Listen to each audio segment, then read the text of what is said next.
actually the dump. That's the dump for the town of Earth, but that's not the spot I'm going to show you. Because dumps really aren't that pretty. But I'll show you where it is. The dump is back that way, but that's all the dump in there. But what I want to show you is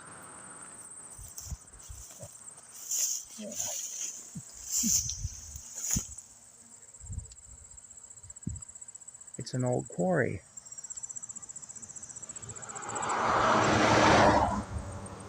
That's what it is. It's an old quarry. I hope my voice is coming through. Yeah.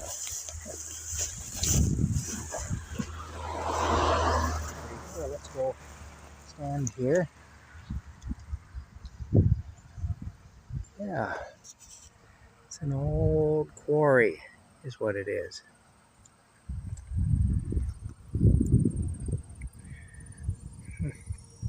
There's kind of an interesting story about this road. Years ago, this road was unpaved. It was just a gravel road. And I was driving an old Oldsmobile car, like a really old Oldsmobile car, and with the free and the tree transmission and everything. And anyway, plus this road was pretty much just a single lane. It was maybe a lane and a half, you know. There wasn't room for two cars to pass. And of course, in those days, this was back in the 80s, we had big cars too. Yeah, big wide cars for the most part. Anyway, it was down that way. I'm coming this way. Going from there to here, basically, in my Oldsmobile. And I see a Ford Mustang. It was a brand new Ford Mustang. You guys probably have heard of the Fox body Mustangs of the 80s. Well, that's what this was. It was a Fox body Mustang. And it was coming at me, and there was a cloud of dust up behind it there. And I thought to myself, that thing's moving real fast. This ain't good. If I hit that guy head on, my car is going to push his engine right through his firewall into his lap and probably kill him. This would be a real bad accident, especially with the speed he's traveling. So, what did I do? But I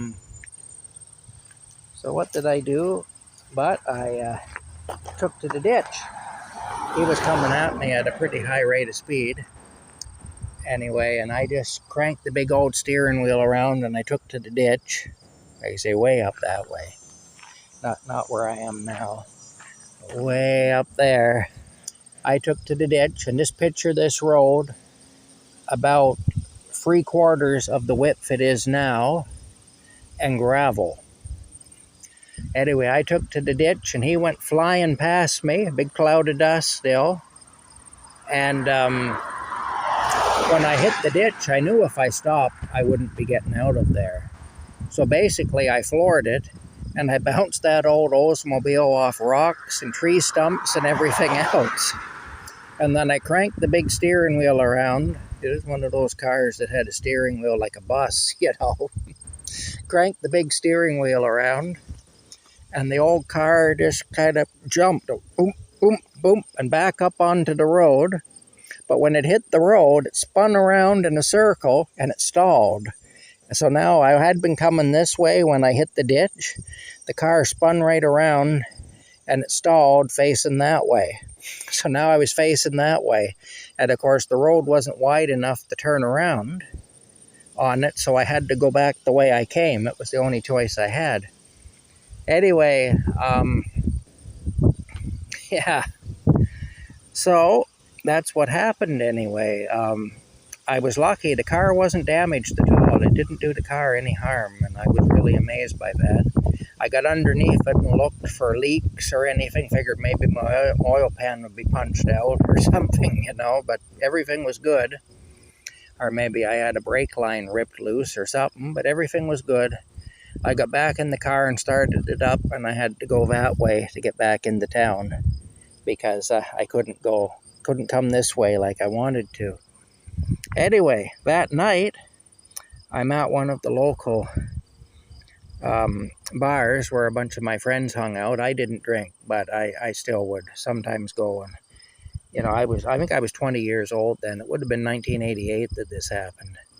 Anyway, I'm at this bar, and this guy walks up to me, and he says, "Is that your Oldsmobile out there?"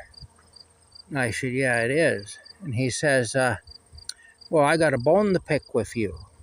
He said, "You nearly ran me off the road today." He said, "I'm the guy in the Mustang, and you nearly killed me." And I just looked at him and I said, "You got to be kidding." You know, I said, "Go away. You're bothering me. Go away." And he did. Well, then, a year or so after that, I'm working in the shoe factory warehouse on Rogers Road. And who's working there with me but this same guy? And we're sitting in the lunchroom one day, a bunch of us, on a break.